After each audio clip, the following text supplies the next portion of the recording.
Joscelin III of Edessa was the titular Count of Edessa. He was the son of Joscelin II and his wife Beatrice. He inherited the title of Count of Edessa from his father, Joscelin II. Although Edessa had been captured in 1144 and its remnants conquered or sold years before he took the title, Joscelin lived in the Kingdom of Jerusalem and managed to gather enough land around Acre to set up the Seigneurie of Joscelin. His sister, Agnes of Courtenay, had been the first wife of King Amalric I before he succeeded to the throne, and was the mother of Baldwin-IV and Sibylla.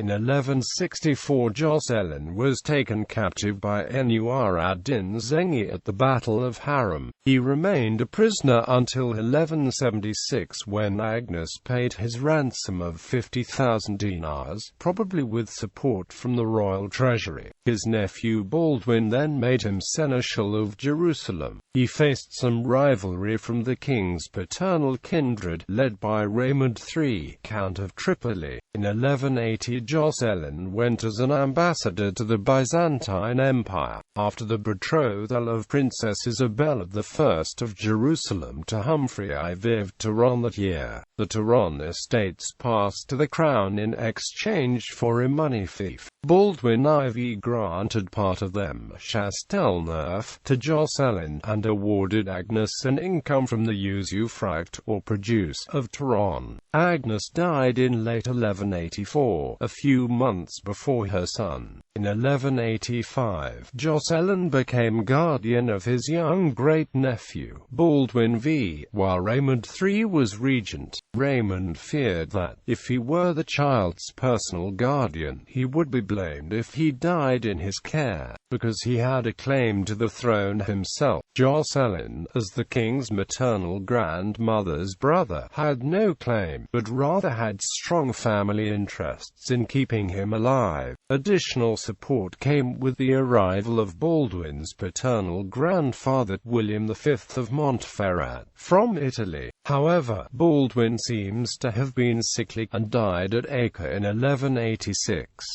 Joscelin and William escorted his coffin to Jerusalem. Meanwhile, Raymond went to Nablus to attempt a coup with Balian of Ibelin to install Isabella as queen. This failed, and Sibylla was crowned, also crowning her second husband, Guy of Lusignan. In 1186, Guy and Sibylla granted Chastelneuf and Turon, with other territory, to Joscelin. He, in turn, gave them as the dowry of his elder daughter, Beatrice, whom he betrothed to Guy's younger brother, William of Valence.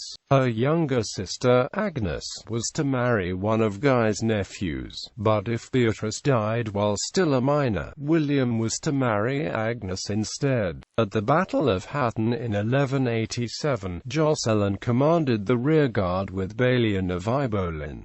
Both escaped the disastrous defeat and fled to Tyre. All his estates were captured by Saladin. Joscelin joined in the siege of Acre in the Third Crusade. He last witnessed a charter on the 25th of October 1190, after Sibylla's death. There is a strong likelihood that he died during the siege. A month later, Isabella, who was now claiming the crown from Guy, restored Humphrey of Turon's claim to Chastelneuf and Turon when she accepted the annulment of the marriage. If Joscelin was still alive, he made no recorded objection. However, this seems to have ended the prospect of his daughter's Lusignan marriages. He was definitely dead by October 1200. Joscelin's seigneury was acquired by the Teutonic Knights in 1220. Marriage and children. After his release from captivity in 1176, Joscelin married Agnes of Milly, daughter of Henry the Buffalo of Milly, Lord of Petra, by whom he had two daughters. Beatrix de Courtenay, betrothed to William of Valence, brother of Guy of Lusignan, in 1186, but married Otto von Botten-Laban. Agnes de Courtenay, betrothed to a nephew of Guy of Lusignan in 1186, but married, by 1200, William of Amandalia, a Norman from Calabria, who became Lord of Scandalion.